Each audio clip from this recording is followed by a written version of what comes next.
Hey, young America, we need to talk. You may think this is uncool. You may even think it is bogus. But I want to tell you about something that has everyone buzzing. Something that concerns mature boys and girls just like you. Something called grassroots.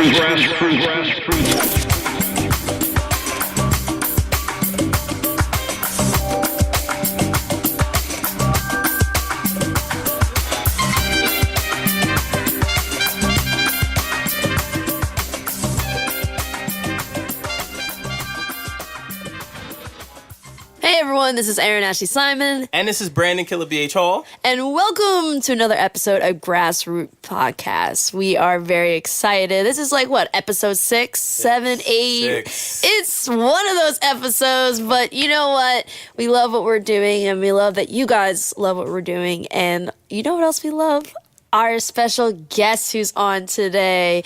I know some of the previous guests that we've had, they are established people like Royce the 5'9" and Redman. But you know what? We wanted to switch it up a bit because there are some upcoming awesome, talented people that we want to highlight and that we want you guys to get to know too, because we truly believe in, more specifically in this individual, we truly believe in her ability, her talents, and we know she is going to be popping. And we love her straight savagery too. So we're going to show that also today.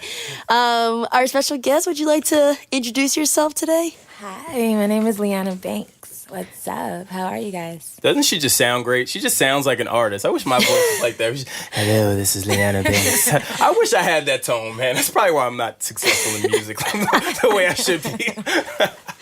But thank you for coming on. We appreciate you stopping by, joining us. Yeah, so the first question I like to ask, we ask everyone this question, and sometimes, you know, if you need a little time to think, go ahead. But who is Liana Banks? That's a great question.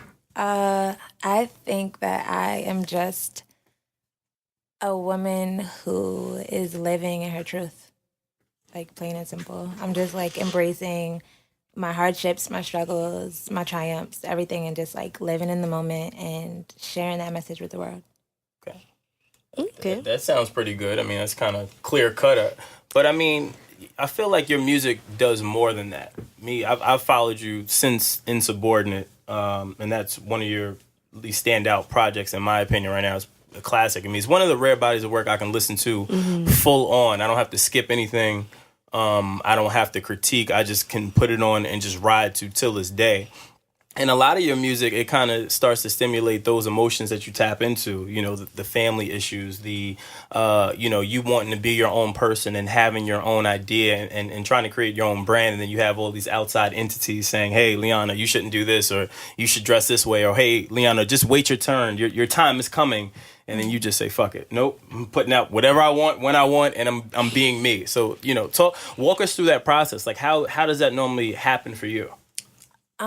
Honestly, I think I've just always been a rebellious soul. Like I've never wanted to do what people wanted me to do. Like even as far as dressing, like you said, like when I was little, my mom used to want me to wear like what she bought. And I'm just like, no, I want to wear the pink tights with the whatever. Like I just always wanted to express myself the way that I felt and not let anyone dictate how I should feel. So that was always important to me. And, it carried over into my artistry, of course. Like, I didn't, people told me every time, like, oh, you can't do this. You're black. You can't do this type of music. You're a girl. You can't say that. That's too harsh. Like, I'm like, that's how I feel, though. Yeah. Like, I want to say how I feel. I'm not going to speak lies. So, I just said fuck you to everybody and was my truest self and just did what made me happy. And I'm happy right now. So one of the things that I instantly noticed about you was your hair. And I feel like when you change your hair, that's kind of like the bold statement. So for you, was that kind of like the moment as an artist where you're just like, you know, I'm going to be bold, I'm going to be me, and you either accept it or not? Because even like, that may be the first thing I noticed, but even in your music videos, everything is very bold, it's vibrant. You show such an aura of confidence. And it's not just even what you wear, but even in your music, your sound, your songwriting ability. So like, when did that moment start? Did it start with your hair, or was it even before that you had that transitional moment? I think that started when I decided that I was gonna do music full time. I think that's when it all happened. I was going to school full time. I was working at Johnny Rockets part time. Those burgers. I was, yeah, it was so good, and I make good tips there too. I was working at Johnny Rockets. I was also a personal assistant, and then at the same time, I was like trying to record songs and like literally not sleeping, like going back and forth doing everything and not sleeping at all. And I was doing good in school and everything, but I was just like, this isn't for me. Like, it's not making me happy. I know exactly what I want to do for the rest of my life. And I quit everything. I saved up some money, and I'm like, I'm gonna go for it. I'm gonna just, every single thing, I'm done. This is what I'm doing. And I think that was really my moment of, like, my biggest moment of being bold. And when I was like, all right, I believe in myself. You know what I'm saying? And I had to put that belief in me first before anybody else did. So that was like a big vital moment for me. Well, I think that's interesting. It kind of feels like early on, even I guess when you were a child, you kind of already knew who you were and wanted to be an artist per se, or because I mean you dance and again when you dance, it just seems like you're just free. You're just like, forget anything. I'm just here. Yeah. So I kind of feel like that molded you in a sense, growing up early on, and now to this current point where you are now, where you're like, all right, no, this is me. I'm living my truths, and that's just it.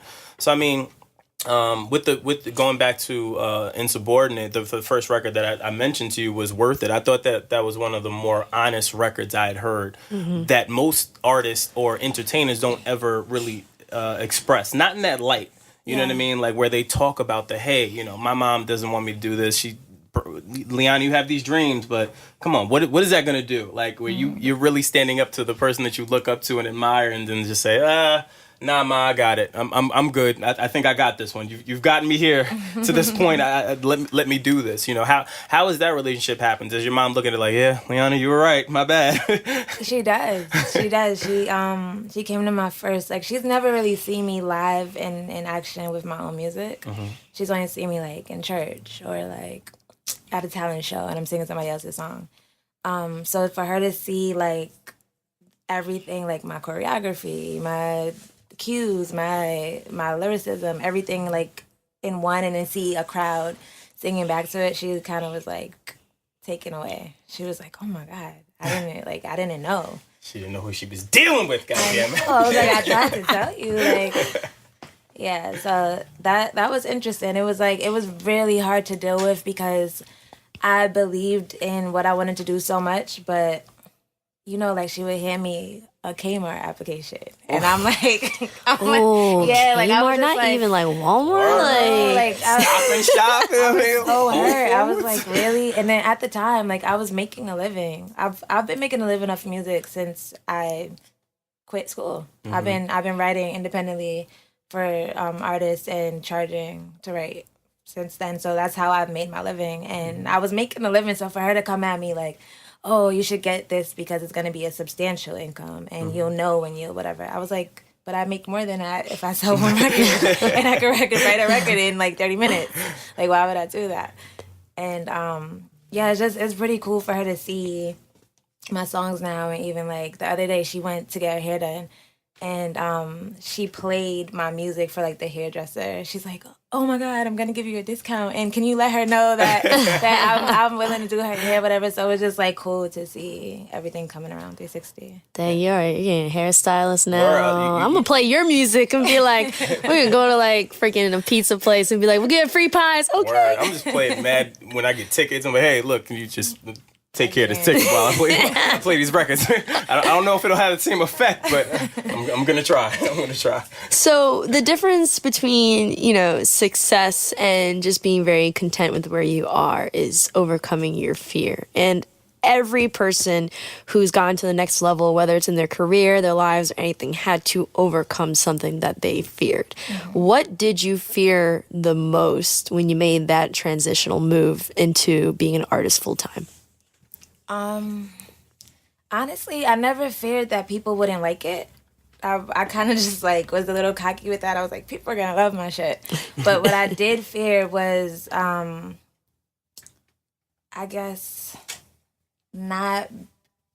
sharing my truth. Like that really was my biggest fear. Like I was scared to be like completely vulnerable because I always have this like just growing up. Like I went through so much shit, so I always have this shield where I'm like, oh yeah, I'm tough. Like I got this. I can handle this. So sharing like my deepest, darkest, fears and secrets and shit that I did that I probably shouldn't have done. I was a little like scared. Apprehensive. Yeah, I was definitely scared to do that.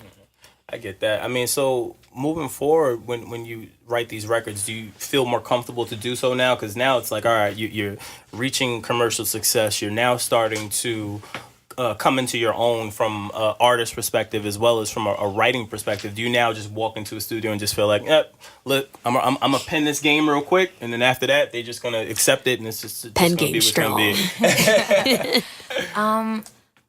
No, I don't walk into the studio like that. Actually, I actually walk into the studio more not nervous, just like a little overwhelmed sometimes, just because it's like if I'm writing for somebody else, it's like, oh well, we need this and it needs to be like this for that. Like it's just so many like Nuances, things. Yeah, it's just like usually when I create, I just create freely.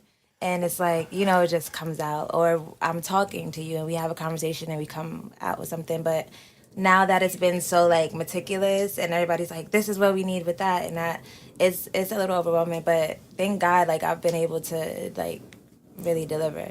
So how are you able to keep the songwriting for yourself different from the songwriting for certain artists? So like you're not getting in a situation where they're starting to sound like you and then people are going to come back and be like, oh, Liana's trying to sound like this person and that person, when in actuality, like you wrote that song.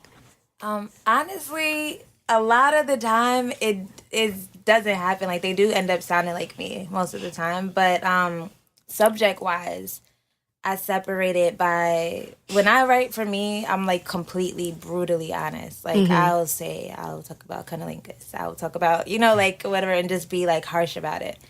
For other people, I'll sit and I'll just like, I'll try to get into their head a little bit and just ask them to share like a story with me. Like, let's just connect, because you going into the studio with perfect strangers. You know what I'm saying? So I just try to like get in their head for a little bit. We have a little conversation, and then I ask them like, would you say this like this? Like, because I would say like this, but would you say like that? Is that true to you? Like when I went in with Lily Allen, I wrote a song and I said, you wear the pants, but I control the zipper. And she was like, she was like, bars, what? Yeah, bars. I was like, oh, this is fire. I thought it was fire. And then she was like, she did too, but then she was like, but I'm British. I don't say pants. I say trousers. And I was like, oh, you're right. But that doesn't sound sexy. I know. Please tell me you saved that for someone. Please tell me you saved that. I think I might use it, recycle it for me. But yeah, like there's always little things that you have to like get around and just try to. I'm starting to learn to cater more to an artist from their perspective as opposed to my own. So it's going really well. Now, when you're doing that, right, because just to touch on Erin's point, you're obviously creating for someone else, like you said.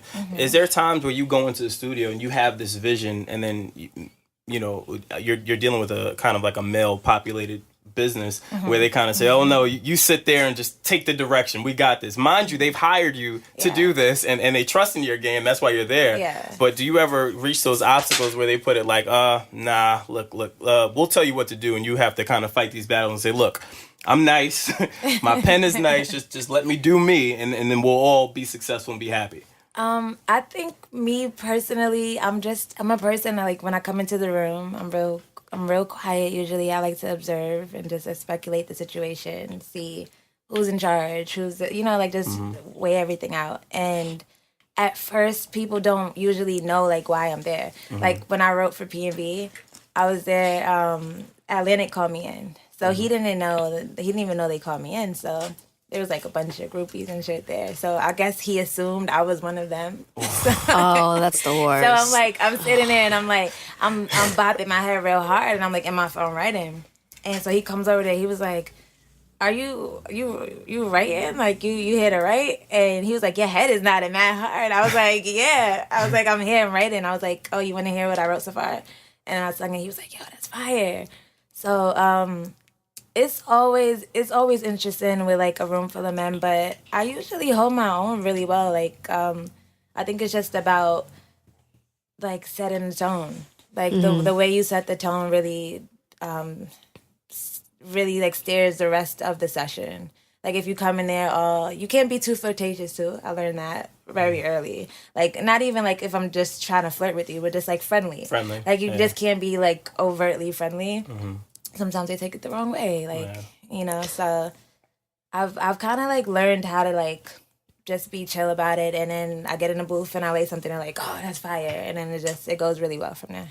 Man, I feel like sometimes as a woman, you gotta like close your eyes, cover your mouth, and like Don't get wear Erin like an started. entire bodysuit in order to be like, I'm not flirting with you. like I'm here to work. Yo, it's crazy. The smallest thing, they're just like, oh yeah, she likes me. No, I don't. Oh yeah, she brushed her teeth today. She definitely likes me. Definitely likes me. I don't, but you're cool though. Like, let's work.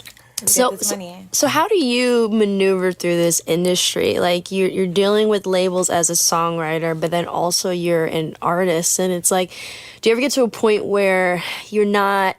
It's like you want these higher labels or these individuals to look at you more as an artist, but if they keep calling you back to be a songwriter, it's like they're kind of pigeonholing you, and it's just like, oh yeah, like we want you to be a songwriter, but we're not really trying to look at you for an artist right now. For certain labels, I feel that way. I definitely do. But to be honest, those labels, I'm not interested in them anyway. Talk your shit. Yo, I'm just saying, like, shots. Ba, ba, ba, ba, ba. She's independent, man. She don't need y'all. I just feel like I don't want to be somewhere where someone doesn't see my value. You know what I'm saying? Like, if you see my value in that particular aspect, cool. Like, let's make money together in that aspect. Me and my artistry is not for you and your company. And that's cool. And, like, at first I was like, well, like, I was writing songs for all these artists, and then they would cut it. They would be so excited about it. They're like, oh, she's taking this, he's taking this, yada, yada, yada. Then they would cut it, and they'd be like, oh, it doesn't sound like yours. I'm like, so in my head, I'm like, why don't you sign me? I'm like, okay, whatever. So at first, I like beginning out, like when I first started, I was like a little salty. I'm like, this doesn't really make sense. Like, if you like it so much, why don't, you know? But now I'm just like, it does make sense. This is not for me. Like, that's not my path. And it wasn't. And I did it independently, and it really, really worked out so far. Well, I mean, writing a record like Selfish, you got to kind of wonder, like, damn, I wonder what would have happened if I would have written that for myself. Do you ever kind of get those feelings like, damn, I wrote this nigga smash, smash, and they just want me to write? Like they don't even get it yet. I've never felt like that yet. I haven't felt like that. People usually say that to me though. They're like, "Yo, that could have been your record for this," and I'm like, "No, it wasn't supposed to be my record. Like that was supposed to happen. Like I'm a full believer in like things happen because they're supposed to happen, and I don't get salty over other people's like successes. You know what I'm saying? Like I'm like, no, that was meant to be that way, and mine is gonna be a different way. So.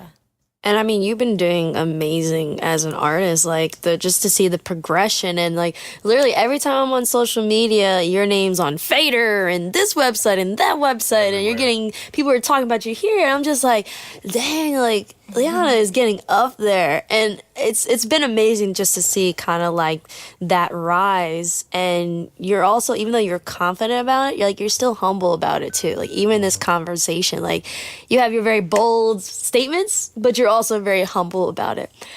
So I want to ask is, as a female artist, what are some of the trials and tribulations that you have to constantly get over?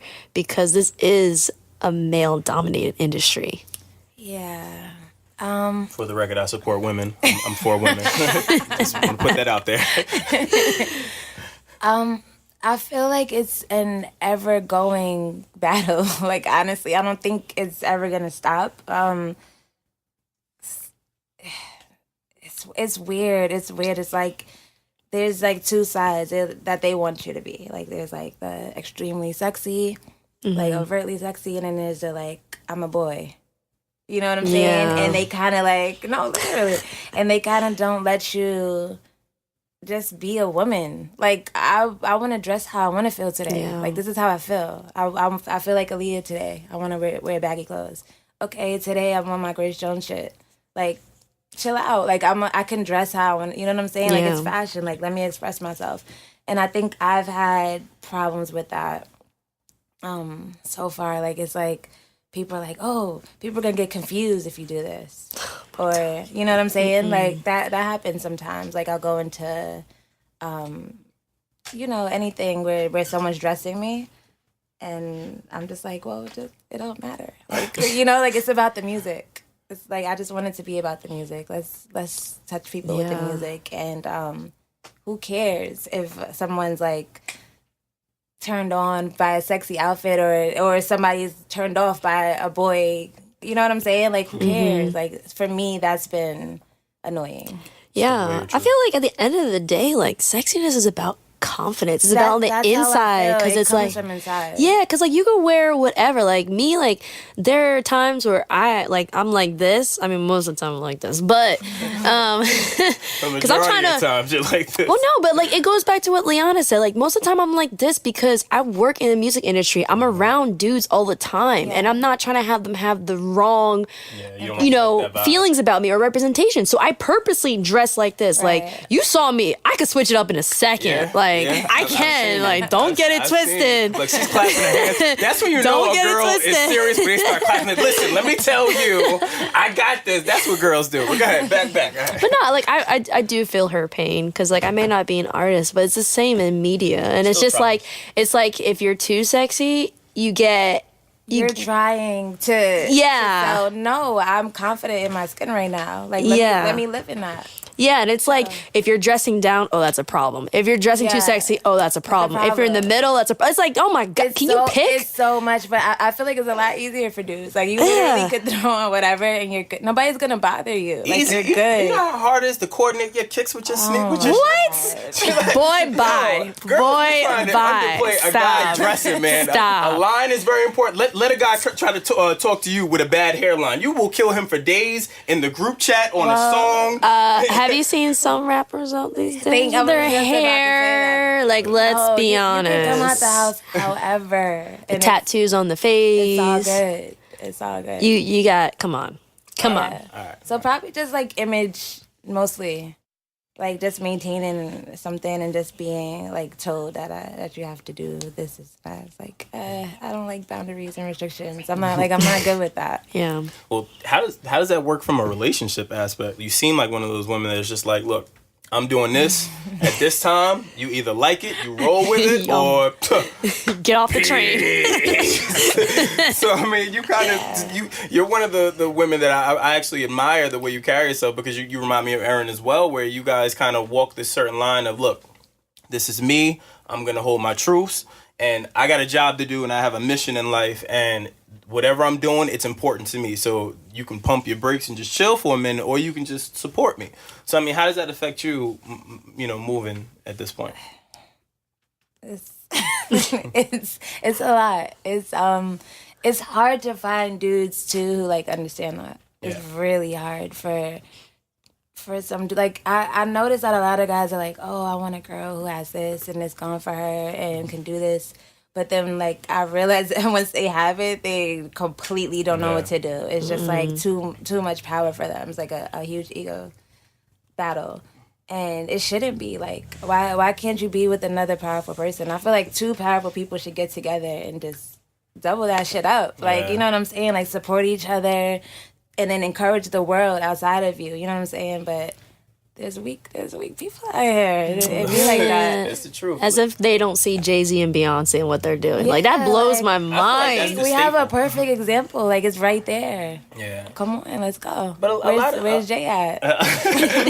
A lot of people, though, when you think about it, it's hard. When you have your own dreams and aspirations and things of that nature, and then you have someone that's pursuing it and or being successful at it, a lot of people can't really take in success and support it. As crazy as that may sound, a lot of people don't know how to handle it because now their insecurities now come full frontal, and they feel like insignificant, or they feel less than. So I mean, I get the perspective of it, but to you guys' point, I think if the best thing you could have is a power couple where you're both moving, you're both trying to do things together, you're uplifting each other, and you're trying to make sure that you're happy and your significant other is happy. I think that's the only way it can really work, especially in this industry. If you don't have trust, if you don't have respect for your partner, if you don't if you don't have any of that, listen, you're going to be single for the rest of your life, especially in this life. This ain't for everybody. So to be honest, though, I think it's partially that, but I also think it's people's misunderstanding of balance. Like, people think when you say balance, it's even. No, everyone's balance is different. Their work-life balance could be a little more work, but then, like, when they're in the life, like, it's like, no work, don't talk to me, that's it. So I think when people go into relationships or any situations, they think that, like, the same amount of energy you give me... the same amount of energy you put in your music, you're going to give that to me at the same time. It's like, no, not in that way. Like, from Monday to Friday, it's work. But, like, Sunday, you have all of me. You have all my time. My phone's off. And I just think it's, like, people's misunderstanding of that. And not understanding, like, you're not going to get, like, you got to pick and choose. Do you want me to give you affection and everything? But that also means, like, I'm not going to bring you around my work stuff or talk about my work stuff. Or if you want, nicer things, nicer apartment, then let me work. How you want to live? I'm so confused. Now, when I think about that, again, to present day, what's something that you want to experience, maybe by yourself or with a significant other, that people wouldn't think you would want to experience at this point? I want to. I think a lot of people want to do this, but I really want to travel the world. I would like to do it with a partner if I find one. One day. But that would be super fire to me. I love nature.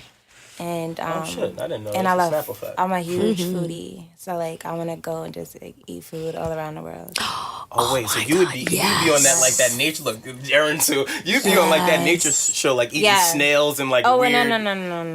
I'm not doing the snails. Oh, all right. I was about to say. But do you watch the Food Network though? I do. Like, do you watch it was a diner drive, something like that. Yo, I literally write down the names of the spots, and like every anytime especially if it's in my area, like me and Sean send things back and forth to each other, and like I'm like, we have to go to this place. We have to go to this place.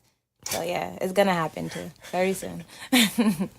Look how what food does to people. People just get excited over food. It's the best thing in the world. It is. I think if guys understood that, they would get women better. Like, we just want food. Oh no, I'm big into food. Let me be clear. I'm very particular about food. Anyone that knows me, I'm particular about food. And but women are not that much different. We like food too. We love food. Like it may be the younger women, the younger generation. Like, when I go on a date, I don't want no salad. Like, give me a burger with fries. Like, I'm not about to eat a salad. No. We want food and good food. I don't care if it's fancy, not fancy, freaking Groupon. Just give me good food. Taco truck. Taco trucks be banging on. Yo, they are. There's one that's in Los Angeles. It's Mexican and I think like Korean mixed together. Yo, it is the bomb. Oh my gosh. That's nuts. See, you making my fat girl side come out. Man. Look at y'all rubbing y'all stomach. So I mean, what are you working on now? I mean, you dropped, I should say, the single Ghost, and People Like Me. Love the record. It's great follow up to Insubordinate. So what can we expect from you? Kind of moving forward. This EP is kind of just like a dive deeper into me. I feel like the first Insubordinate was kind of like the who, for people to get to know me. Now this is like the what. Okay. And I feel like as I create, it's going to just like fill out the whole like who, what, when, where, why thing. So you could like fully understand and grasp like what I'm about. Who you are as an artist. Are Okay. you afraid though? Because like you Hell said that yeah. you're afraid to really be super vulnerable, and now you're saying you're because getting I'm mad going- vulnerable. Yeah, I'm like going deeper. It was hard to create some of these songs, but Ghost and People Like Me are some of the funner ones where like I am still being like very honest. Like, don't love people like me. Like, this is what I'm gonna do. When I heard You that ghost? record, You ghost? And yeah, and then when we're- I heard that record, I was like, whoa. But it's true. People like me, you shouldn't love people like me. when you're focused. I ain't gonna lie, you and may be a driven. savage on the low. Yeah, look, he's over there saying like, "Yep." If y'all could only co-sign see, like her cousin Sean, I normally put as the savage one because he's just he's a Capricorn like me, so he's very straight, blunt to the point. And Liana has this very calm, very warm energy and demeanor about her. I'm not so certain now listening to these records. I don't know. Oh my god, I remember the Ghost. There's like one verse where she's like, "Yeah, basically like we had fun in the bathroom stall." Then we Ghost. I was like, "Oh, that's straight savage." Savage. I guess it's the savage part coming out now. I guess so. Who hurt you? Nobody really. I'm just really just focused on, I just don't really have time for nonsense. I feel you. Like, so what do you have coming up besides obviously music? Like, any shows? Are you doing anything outside of music? Like, what else do you have going on? I have videos coming up. I shot a video for People Like Me. I'm so bad at reading lips. I'm sorry. I shot a video. I'm like the worst. He'll be talking forever trying to say something. I'm like, what? You got to hold up the signs, like the cards. Oh yeah, I just shot a commercial for this dope company called Wave. They're like this new video music app. It's like really, really dope. So that's coming. People Like Me videos coming. This is really cool. We did like green screen. Well, we had to do blue screen because my hair is green, so it's like I was just had been bald. So that was fun. And outside of music, I'm working on some charities. I've been like, That's dope.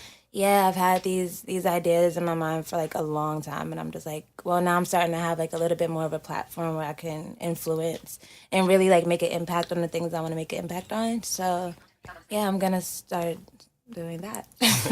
Well, what kind of charity? Is it like for like a boys and girls club kind of thing, or like what kind? There's 3, actually there's 4, but the first one was inspired by my great grandmother. She was like on her deathbed in the hospital and kind of like just like in a vegetation state. And me, my sisters, my mom, and my grandmother came in and we started singing like some of her favorite songs from church. And she literally like basically like came back to life and like got up and started like clapping and singing and smiling, and it was just like, it was insane. And after that, she passed away like a couple days later. But after that, I was just like, I want to do this for people. Like, I want to do this. So I want to like get together like a bunch of my dope ass artist friends, and I want to just go to hospitals and do like sing songs and make people just, add some life and happiness in hospitals. So that's the first thing. The second thing, I want to do this thing called the Starving Artist Fund. I don't know, I haven't figured out the name properly, but we really do starve. Like it's a real thing. Like there's times where like I had no food. Like it's a real thing when you're trying to do this craft. Like you don't know when your next check is gonna come in. You don't know. You're told, oh yeah, this will be like around this time. You won't see that shit till like next year. You're like, wait, but I did this like 2 years ago. Like what happened? So I don't know, I just want to use that struggle and help out somebody else who's like an aspiring musician that might be like in a rut right now and needs some like something, food or some toiletries or feminine products, or you know what I'm saying? Because it gets real out here. Yeah, and then there's other stuff too coming up. much more to come. Yeah, you should link her up with Felicia. Yeah, I'm thinking about that too. So we had a guest on, first guest. We still thank her to death. Felicia Temple. She has a concept like that, and nice. it's called Musicians in Medicine. But I'm sure that would be a great thing for you guys to do, because a lot of people do need help and a lot of people do need guidance. And sometimes you just need that extra tap on the shoulder to say, hey, it's going to be okay. Hey, you're gifted and you're doing this for a purpose. Just stick with it. And I think a lot of people don't really realize what it takes to be an artist. Yeah. Like you're constantly scrutinized. You're constantly put under these deadlines that you may not be able to meet and or may not even be able to be creative as you were, because you're going through your own struggles, yet you have to produce. And I think it takes a toll on people at times. So, hearing that you want to identify with that and or help entertainers or just people, I think that's a great thing. And, myself and Erin included will definitely support you in that. Because that's just really, really important, just from a community aspect too. We need more of that, and we need more people to, uplift one another, rather than, doing the norm of just disregarding and or just being dismissive. Yeah, I agree. So I think, moving forward with you, and I always wanted to ask you this just because I've been to a number of your shows. Have you ever thought about choreography?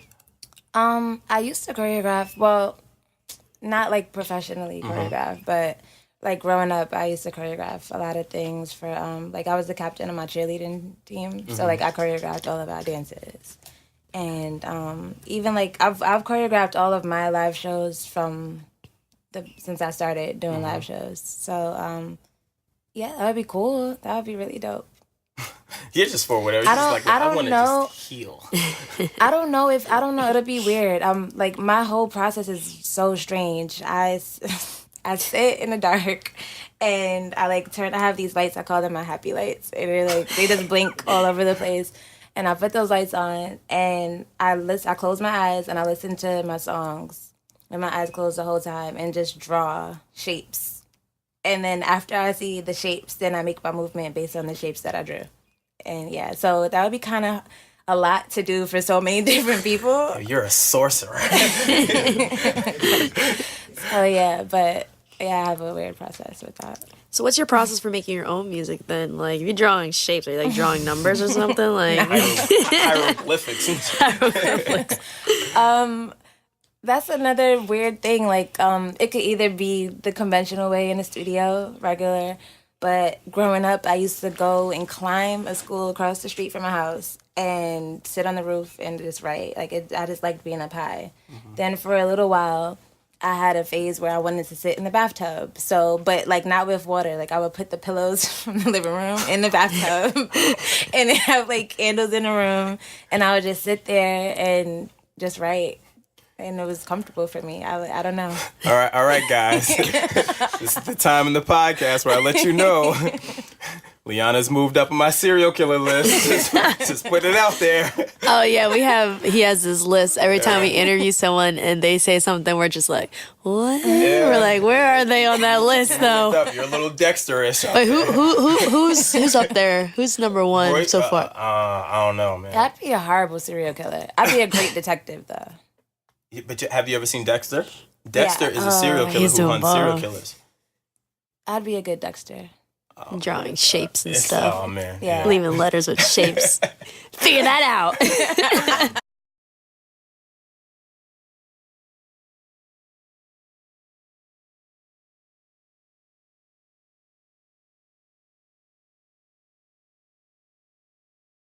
Watch her, man. I'm telling you.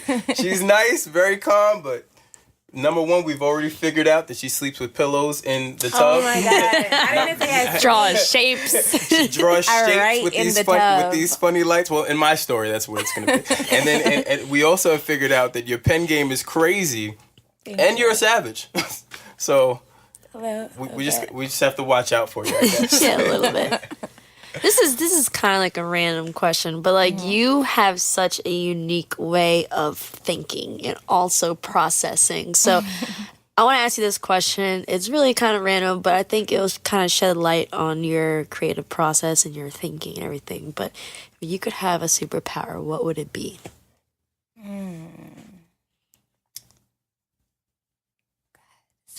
There's so many cool ones. Probably invisibility. Why? Because I would just do so much. Back to the savagery. What? If y'all can see the evilness in her face, she said, I would do so much. Like, Trump is out of here. Listen, we just did a whole podcast on that whole Yeah, debacle, we man. did. When we had a podcast, because now and then we have like our own discussions where we kind of reveal stuff about ourselves. Because I'm very similar. People don't know jack about my personal life, and I keep it that way. But because this podcast, like y'all, you're gonna find out sooner or later. But we talked about our Black experience and being Black people in this country, and even though we're in a very comfortable, well-off positions, it's like no matter what, we're still going to deal with racism in some shape or form, or even stereotypes. Which, boom, boom, boom, boom. What, as a Black female artist, what are some racial stereotypes that you've dealt with or had to overcome? Because even though you're talented, you're still a minority. Yeah. So like, what do you deal with? I have a song that might be on the next project, and there's a line in it that says, what's the lyric? It's like, Sean, how does the song go? The one that I'm like, the label said the song is to no. I can't remember my own lyrics. It's Right, so much fire. How could you? Cycle, life. See how life goes. See how life goes. It's all a circle. It's all a cycle. Oh, label said they love the music. What a great writer, but the skin won't work. But the song won't work. Your skin gotta be whiter. Put it on myself, me glow and matte. And now the same label is calling me back. Yeah, that's it. So yeah. That's great. Wow. So it's like it happens a lot. Like I'll have a song, and I'll be like, "Yo, that's fire. That's fire. You should give it to white person." And I'm just like, why? And they're like, oh, well, basically because you're white. And I'm just like, no, it's my song. Like, I'm cool. I'm good on that. So that happens. And then just like the typical, when they first see me, oh, she does this and this only. And then I'll play them records. And they're just so blown away because they had this little idea of what I was capable of. And like, I literally write everything that you can think of, and they're just like, yo, I didn't know, like, this is crazy. I'm like, you shouldn't judge me from my brownness. Like, that's super whack. So yeah, That's wild. I ain't gonna lie, that's kind of tough to deal with. Like, you put all your artistry into something, you put your passion behind something, just for someone to say that's not you. Yeah. Even though you wrote it, you penned it, but you it's not, did everything, but it's not and then they're like, oh no, let's give that to so and so, just because it just makes more sense. It makes sense for me. People gotta stop doing that. Yeah. Like, let people be who they be. You know what I mean? Like, artists come up here all the time that we speak about, and that's the number one thing that they talk about is how they feel like, they can't be themselves, or they worry about the scrutiny, or they worry about, how it's going to be perceived, or how, their fans will take to it. Because, you have fans out there, too, that while they support you, they judge the shit out of you. Yeah, 100%. Let people be who they are. You started following them. You believed in their dreams and who they are from the get-go to present day. Let these people be who they are, because you don't know what they go through. You don't know what their trials and tribulations are outside of the music. And, you could be hindering them from their growth and you getting what you ultimately want long term. And that's good quality music. Yeah. That's openness. That's being vulnerable. And I think that, and I know that's hard to do for labels because they have their visions and they have their little ways of doing things where they want to market people. But at the end of the day, you bring these talent on just because of who they are and their pen, and that craft needs to be expressed however they feel. Well, I also think I also think what contributes to that is that artists are picked up now because of cultural relevancy and not necessarily talent all the time. Not saying all artists aren't talented, but it's like there are some very talented artists that just like don't get their shine just because they're not like popping or buzzing, and it's like they're picking more artists based off of like, all right, who's buzzing, who's popping, who's hot right now. So I think that also contributes to that, like the whole like, oh, this is her lane, this is what's hot now, that's why we want her. Instead of looking at like, oh, she can do all this. This is a career longevity. Right. Instead of like what's hot now, you know. And I have friends at the labels. I love you guys. You know I love you guys, but you also know I keep it real too. So I'm just gonna say this on that podcast. Same. I mean, for me, that's been the most restricting part about artistry, because I'm so used to just writing, just freely just writing. And now it's like, you can't really put this out right now because you just put out that, and like, they're not really gonna get that. Like, you know what I'm saying? Like, there's a whole, and I understand, like, I completely understand the business aspect of it.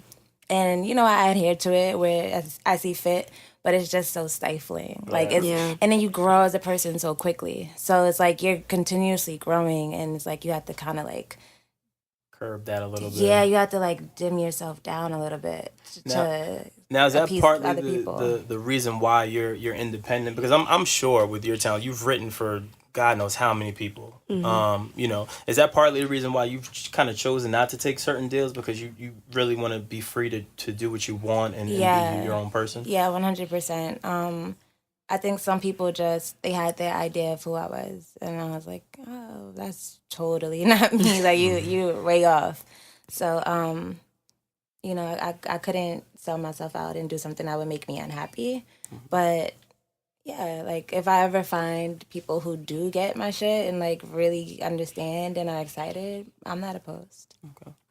Yeah, and I also think it's just like, as you're building your momentum and you're going, and they see like, oh, her being herself is working, it is marketable, and then they're gonna be like, okay, you can come on and be yourselves. It's kind of like, now it's like, if you sign early, they'll mold and shape you, but if you give them enough leverage, and then they're like, okay, now we'll allow you to be yourself because you have enough backing and support that we can just come in and just kind of like, lift you up a little bit.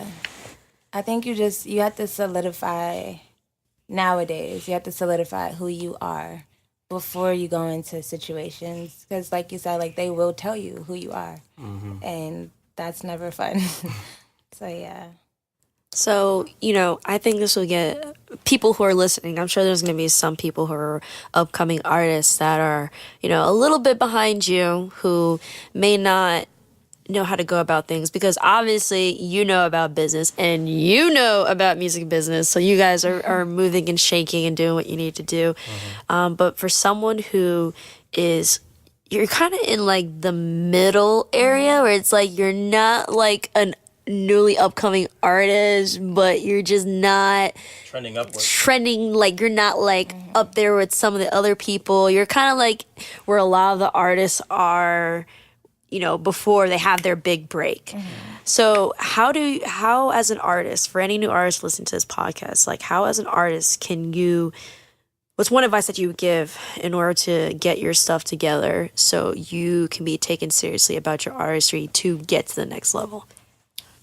I think my biggest thing is that people are they move scary. And when we did this, there was no fear at all. Like, it was like complete belief in what we do. And I think people seeing that confidence that we exuded made them understand and believe what we did and relate to what we did. I feel like when you're not sure of yourself and you're like pretending and trying to be something, people pick up on that shit like easy. Like, people know most of the time when you're really not. So to me, the biggest thing would just be to be real. Be as real as you possibly can and put your shit out. Like, there's no reason to like hold, like, I was holding songs for so long and I was just like, oh, I can't put it out until this time. I had to get this. Oh, I need to do a label deal first. And then people were telling me, yeah, you can't do it. And I started to believe everything. And I said, you know what? This is fire. Like, I believe in it. You know what I'm saying? And I'm going to put it out. And we did. And my first song that we put out, like, the next day we were like, how many views does this have? No way. Like, nobody knows me. Like, only people in the industry know me for writing. Like, people don't know me. How is this possible? So, like, people will connect if you if you're trying to connect with them, they'll connect. Dope. That's a good point. Well, I mean, we can't thank you enough for coming on. Thank you for having We've been wanting to get you on. I've been hounding Sean and all of you guys just because, you're one of our favorites just from, to Erin's point, from underground per se to just someone that's just going so far with your progression in music and just writing and just overall, and now hearing all the other things that you're working on from charities and stuff, I just think it's great. So again, we support you and we want to thank you for coming on. And be on the lookout for Liana's new project. I'm certain I'm buying it twice if need be. So I'll be at every show if possible because I just believe in your talent and who you are as a person. Thank you. So again, ladies and gentlemen, Liana Banks.